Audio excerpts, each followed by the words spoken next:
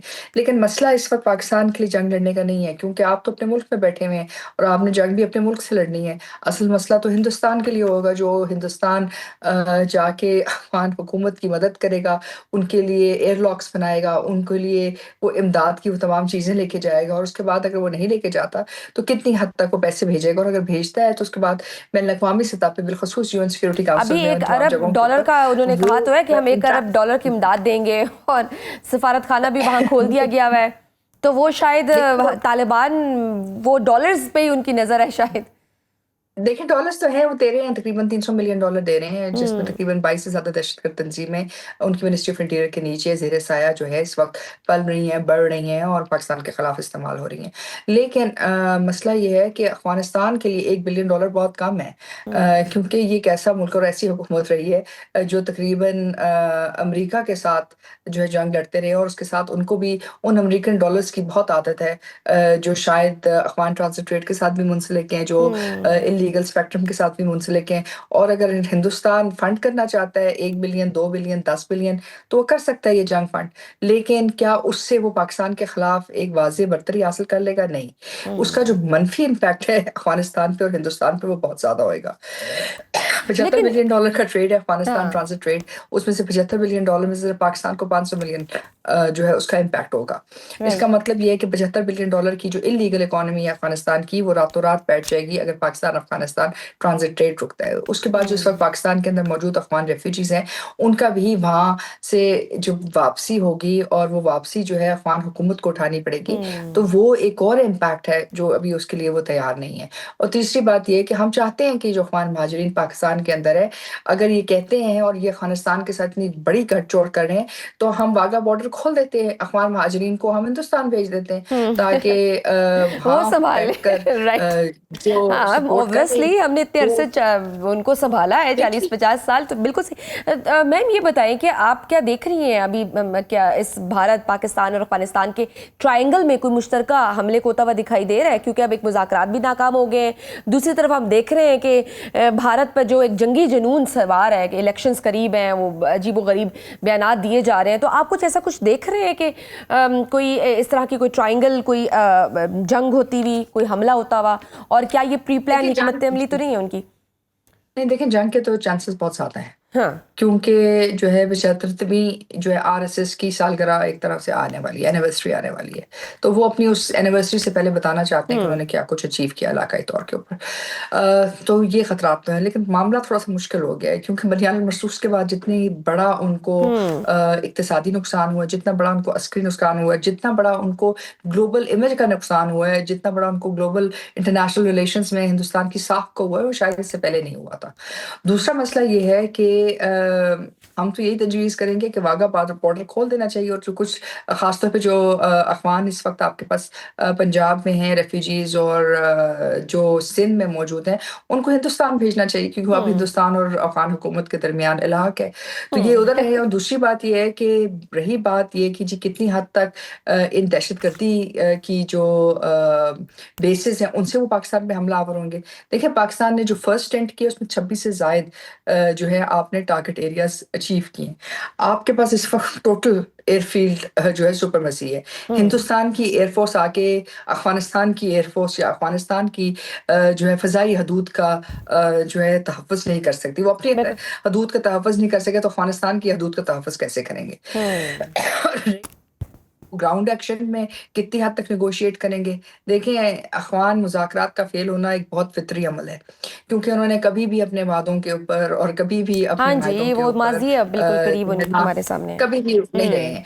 اصل مسئلہ یہ نہیں ہے کہ وہ پاکستان کے ساتھ یہ کریں، ہم تو چلیں اس وقت ایک بڑی کلیئر پوزیشن میں کھڑے ہیں، لیکن مسئلہ تو یہ ہندوستان کے ساتھ ہوگا جو وہ وعدے کریں گے جو $300 ملین دیا یا $1 بلین دیا. بالکل ہمارا تو بس ایک ہی ایجنڈا ہے اور وہ یہ ہے کہ ہماری 1% بھی اچیو ہوتا تو ایک امپیکٹ آئے گا نا، ملٹریلی بھی امپیکٹ آئے گا. اور دوسری بات یہ ہے کہ دنیا اس وقت اس چیز کے لیے تیار نہیں ہے کہ کوئی اور ملک کسی اور ملک میں جا کے وہاں سے ایک دہشت گردی کی بیس بنائے اور علاقائی طور پہ سمجھے کہ اس سے وہ چیزیں کنٹرول کرے. ایسی چیزیں کنٹرول نہیں ہوتی ہیں، اور نہ ہی کسی کے پاس اتنی ہمت ہے کہ وہ اس قسم کی غیر ضروری جنگوں کے اندر اپنے آپ کو ملوث کرے. بالکل ٹھیک، بہت شکریہ بین الاقوامی ملکی ماریہ سلطان صاحبہ ہمارے ساتھ موجود تھی. ناظرین گفتگو آپ نے سنی. آج کے پروگرام میں بس اتنا ہی، اجازت دیجیے، اللہ حافظ.